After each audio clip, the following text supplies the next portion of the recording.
What you're looking at right here are two of the best smartphones on the market right now, the OnePlus 6 and the Galaxy S9 Plus. They're also two of my personal favorites as they both offer nice feature sets, yet very different user experiences. With the S9, you've got a phone stuffed to the brims with features, as it usually is with Samsung phones, and with the 6, you're getting that classic OnePlus clean, simple, straightforward user experience. Now the question here is, which one of these is the better pickup? So the S9 Plus will run you about $800, and if you do some hunting online, you can find it for even less than that, especially with the latest addition to the Galaxy line, the Note 9. The 6, on the other hand, can be picked up for just over $500. While the two have totally different price tags, they actually have a good amount in common. For one, their designs. OnePlus stepped their game up with the 6, implementing their own glass and metal frame sandwich, and now it feels very similar to the S9 Plus. Unfortunately though, the 6 lacks wireless charging, which is one of the S9's best features in my opinion.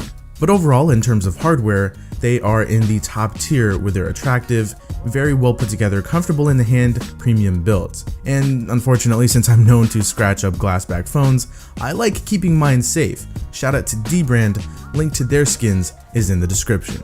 The hardware similarities continue with the camera and the fingerprint reader layout. They both have headphone jacks on the bottom, and they even have similar internals.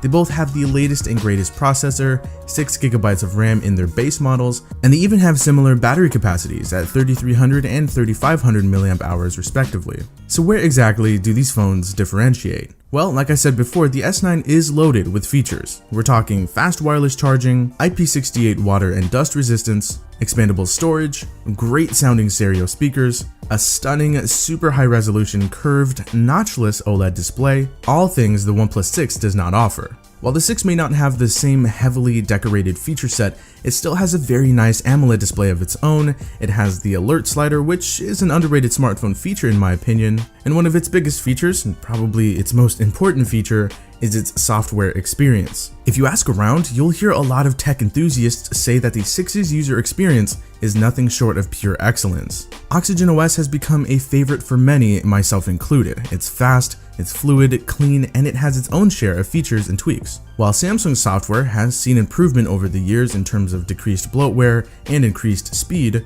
Samsung still tends to lag behind in the Android update category. It doesn't seem like OnePlus has this issue. In fact, the OnePlus 6 was one of the few eligible devices for the Android P beta program. Like we saw earlier, the phones have similar internals, so how does that translate into everyday usage? Well, I think it's safe to say that the 6 wins the performance department. You're looking at the closest you can get to a lag-free, stutter-free experience. Everything loads quickly, switching in between apps is fast, scrolling, gaming, multitasking, everything, it's all really good. RAM management is solid too, and battery life is really good.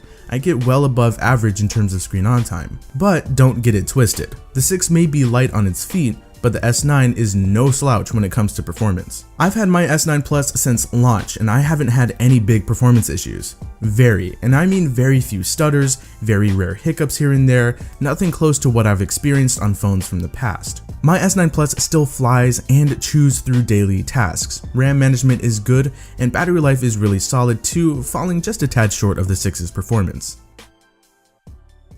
Now getting into the cameras. And this is going to be an interesting one because again, we're talking about a $300 difference between these two phones.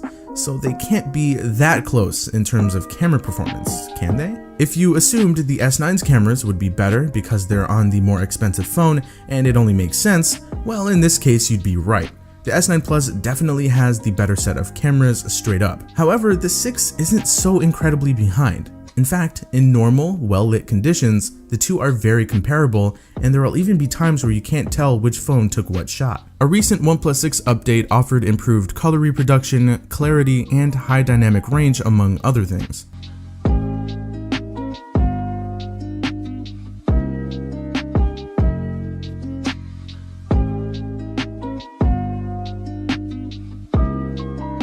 See, the fact that these two phones are so comparable yet so far apart in terms of price really speaks volumes, and it begs the question, is it really worth putting up the extra cash for the S9 Plus over the OnePlus 6? If you're looking for a phone with a bunch of features you won't even know what to do with, but nice to have features in addition to all of the things I've already mentioned, things like the loads of software treats and tweaks that would take me forever to get through. Tack on a top 2 or top 3 smartphone camera, a top 2 display, then go for the S9 Plus. If you're not looking for a big list of features and you want something clean, simple, easy to use, yet something that's not completely lacking in the feature department, you want to save a few $100 and you want fast software updates, then go for the OnePlus 6. I've used both phones extensively, and I love them, but if I had to choose one to use for the next year or so, that would not be an easy choice for me at all. But for the sake of the video and for the sake of my SIM card's next home for a little while, I'm gonna choose the OnePlus 6. As someone who's been a huge fan of the Nexus and now Pixel line with pure, clean user experiences, the OnePlus 6 is the closest I can get to that in a modern day smartphone that isn't a Pixel.